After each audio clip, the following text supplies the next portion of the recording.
হয়েছে, যদিও খুব একটা প্যাসেঞ্জার হয়নি। আমরা আছি আর ওই যে আর কিছু কয়েকজন আছে উপরে উপরে বসেছে। তো আমরা সোনা বাবাকে নিয়ে আর উপরে যাইনি, নিচেই বসেছি। ভালো হাওয়া দিচ্ছে। ওইদিকে আবার রুফও আছে, ভাবছি আসার সময় রুফে করে আসবো, বাট বসে না আমি হার্ট অ্যাটাক করে ফেলি, সেটাও ভয়।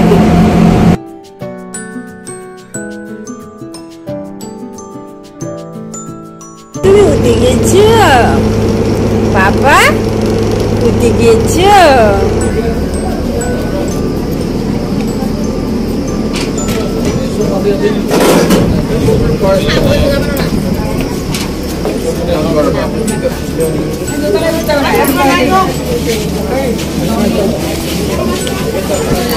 নেমে গেছি।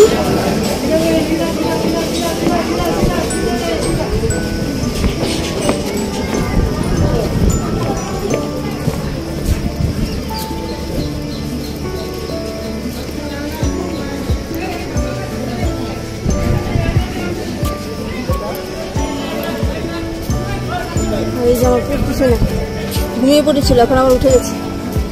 হ্যাঁ গো বাবু, আমার বাবুকে নিয়ে আমরা কত বেরো করছি, কত বেরো। তো ফেরি থেকে নেমে আমরা মন্দিরের দিকে রওনা হলাম।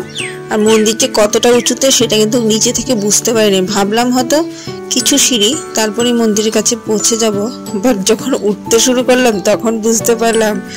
আর এই যে দেখুন, এখানে কাটা ফল বিক্রি হচ্ছে।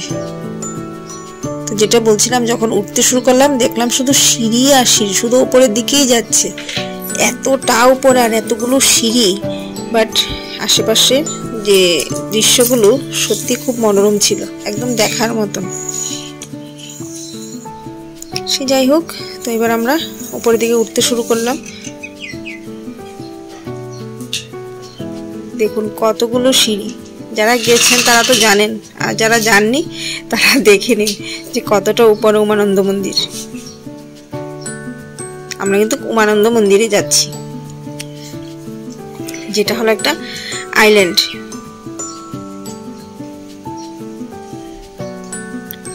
প্রথমবার কোনো আইল্যান্ডে গেলাম। আর এর আগের দিন তো শিব চতুর্দশী ছিল, তো তার জন্য এখানে দেখুন প্রচুর ফুল, তারপর গঙ্গার জল, প্রসাদ এগুলি বিক্রি হচ্ছে। এমনিতেও বোধহয় হয়, তো শিব চতুর্দশী উপলক্ষে একটু বেশি ছিল দোকান। তো এখান থেকে আমরাও পুজো দেওয়ার জন্য একটু ফুল, বেলপাতা, ধূপ ধুনো, তারপর একটু গঙ্গার জল নিয়ে নিলাম। এই যে বোতলে করে গঙ্গার জল বিক্রি হচ্ছে, এটা নাকি গঙ্গার জল। এখন ওরাই জানে যে সত্যি গঙ্গার জল কিনা, বাট আমরা তো মন থেকে গঙ্গার জল মেনেই নিয়েছি। নিয়ে আবার সিঁড়ি চড়তে শুরু করলাম।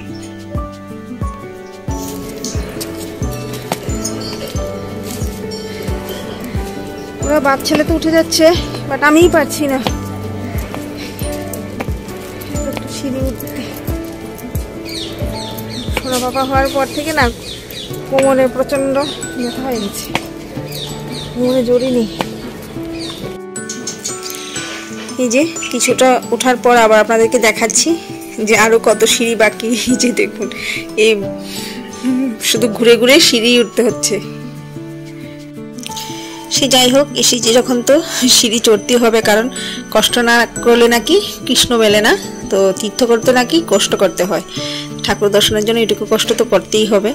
আর দেখবেন যতগুলি মহাদেবের মন্দির আছে, এখানে কিন্তু মহাদেব, তো যতগুলি মহাদেবের মন্দির আছে সবগুলি খুব ওপরে ওপরে, তিনি সবসময় ওপরে বসতেই ভালোবাসেন। দেবাদিদেব মহাদেব একদম সবার উপর।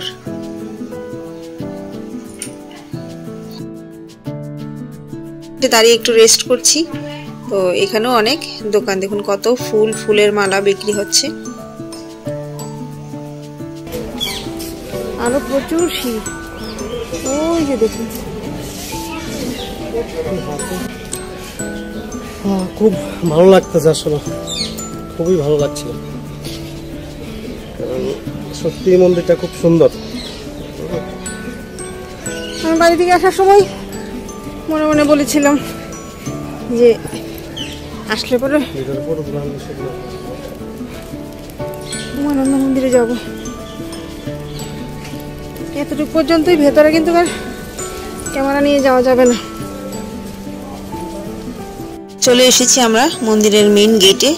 তো এর ভেতরে মোটামুটি ক্যামেরা করা যাবে, কিন্তু ভেতরে যেখানে মন্দির মেইন ঠাকুর যেখানে শিবলিঙ্গ যেখানে আছে ওইখানে ক্যামেরা নিয়ে প্রবেশ নিষেধ, একদম বোর্ডের মধ্যে বড় বড় করে লিখে দেওয়া আছে।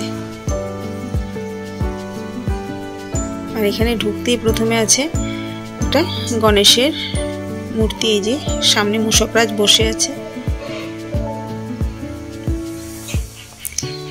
আর জায়গাটা দেখুন কত সুন্দর, চারদিকটা একদম স্নিগ্ধ শীতল, ভেতরে না একদমই গরম নেই জানেন, একদম ঠান্ডা ছিল, বেশ ভালো লাগছিল। তো মিঠু সোনা বাবাকে নিয়ে এখানে বসেছে, আর আমি চলে গেছিলাম হলো ঠাকুর দর্শন করতে। ঠাকুর দর্শন করা হয়ে গেছে, ভেতরে তো ক্যামেরা নিয়ে যাওয়া এলাও না, তো তার জন্য মিঠুনের কাছে সোনা বাবাকে দেখে যে দর্শন করে এসেছি। এখন মিঠুন আর সোনা বাবা গেছে ঠাকুর নমস্কার করতে, ওরা প্রণাম করে আসলে পরে চলে যাবো হলো হনুমান মন্দির, নিচে একটা হনুমানের মন্দির আছে, ওইখানেই যাবো। এসেছি এখানে কিছু খেতে, খিদে পেয়ে গেছে। একটা ভেজ চাউমিন বলেছি, বিশেষ আর খাবো না, একটা চাউমিন দুজনে ভাগ করে খাবো। ভাত খাবো, ভাত খাওয়ার খিদে পেয়ে গেছে, 3টা বাজে অলরেডি।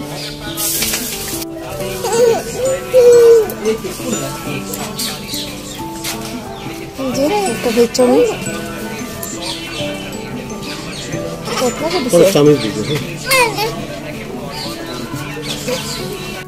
তো খিদেও পেয়ে গেছিল, আর উপরে খাওয়ার তেমন কোনো কিছু ছিল না। এখানে একটা দোকানই ছিল যেখানে ভেজ চাউমিন আর একটু চা পরোটা এসব পাওয়া যাচ্ছিল।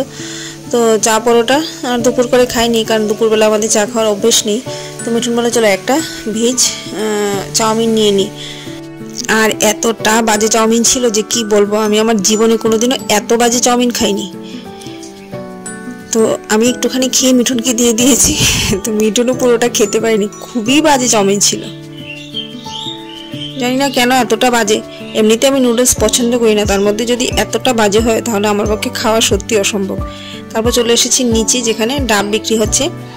যাওয়ার সময় মিঠুন বলেছিল যে ডাব খাবে, তো আমরা দাঁড়িয়ে পড়েছি এখানে ডাব খাওয়ার জন্য। ওই একটা ডাব প্রায় 70 টাকা করে বিক্রি হচ্ছিল।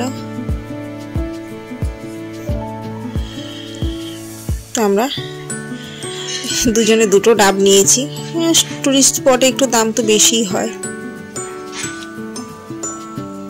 মিঠুন এখানে দামাদামি করছিল, বাট উনি একটা টাকাও কমাননি। তারপর দেখুন উনি কিভাবে ডাবটা কেটেছে, একটা নিউ সিস্টেমে, এভাবে করে কিন্তু ডাব কাটতে আমি আর দেখিনি। তো দুজনে দুটো ডাব নিয়ে খেয়ে নিলাম, খেয়ে সোজা বাড়ির উদ্দেশ্যে রওনা হয়ে গেলাম। সরি, বাড়ির উদ্দেশ্যে নয়, হোটেলের উদ্দেশ্যে রওনা হয়ে গেলাম। মুখ থেকে সবসময় না বাড়ি বাড়িই চলে আসে।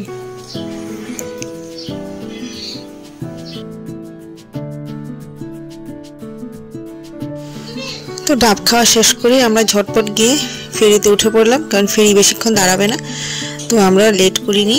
আর এই যে দেখুন ফেরিতে উঠে দেখি দুজন ফরেনার উঠেছে। এই যে মহিলা, ওনার হাজব্যান্ডও এসেছে, আর ওনার হাজব্যান্ডটা খুব লম্বা ছিলেন, ওনার মাথাটা ফেরি ছাদের মধ্যে লেগে যাচ্ছিল। তারপর হোটেলে ফিরেই মিঠুন গিয়ে খাবার নিয়ে আসলো, কারণ সোনা বাবাকে নিয়ে হোটেল বসে খাওয়া আমাদের পক্ষে সম্ভব না। তো মেনুতে ছিল হলো বরবটি আলু ভাজা, বেগুনি, আর ছিল হলো একটা নিরামিষ সবজি, আর ছিল ডাল, আর 2 ধরনের মাছ আনা হয়েছিল। তো মিঠুন এনেছিল কাতলা মাছ, আর একটা এনেছিল সর্ষে বোয়াল, আর ভাত ছিল। এছাড়াও ছিল সালাড, কাসুন্দি, পাঁপড়।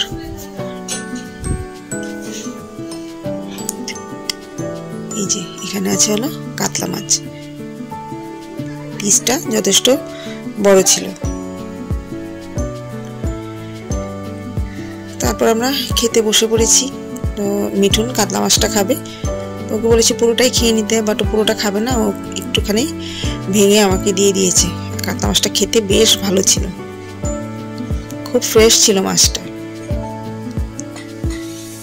আর মাছের যে ঝোলটা ওইটা খুব একটা ভালো ছিল না, বাট হোটেলে রান্নাতে এরকমই হয়, খুব তেল ভাসছিল আর পাতলা টেলটেলে ঝোল।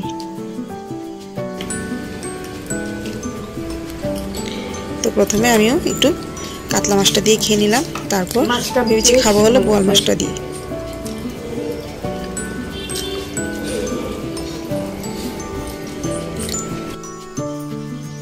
এই যে দেখুন সর্ষে বোয়াল। আমি তো মাছটা দেখে প্রথমে ভাবলাম যে এটা বোয়াল মাছই নয়, এতটা শক্ত, ভেজে এটাকে পুরো একদম ছিবড়ে শক্ত বানিয়ে দিয়েছে। এতটা শক্ত হয়ে গেছিল, বোয়াল মাছ কখনো এরকম হয় আমি ভাবতেই পারি না। আমি তো ভাবলাম এটা বোয়াল মাছই না, এত বাজে ছিল মাছটা যে আপনাদেরকে কি বলবো। খুবই একটা কিরকম দুর্গন্ধ আসছিল, আর একদম শক্ত করকরে ছিবড়ে ছিবড়ে হয়ে গেছিল, খুবই বাজে। বোয়াল মাছ আমার তো মনে হচ্ছে এটা বোয়াল মাছই না, হলো মাছটা একদমই ফ্রেশ না, খুব বাজে, খুবই বাজে। দেখেন কিরকম গন্ধ করছে।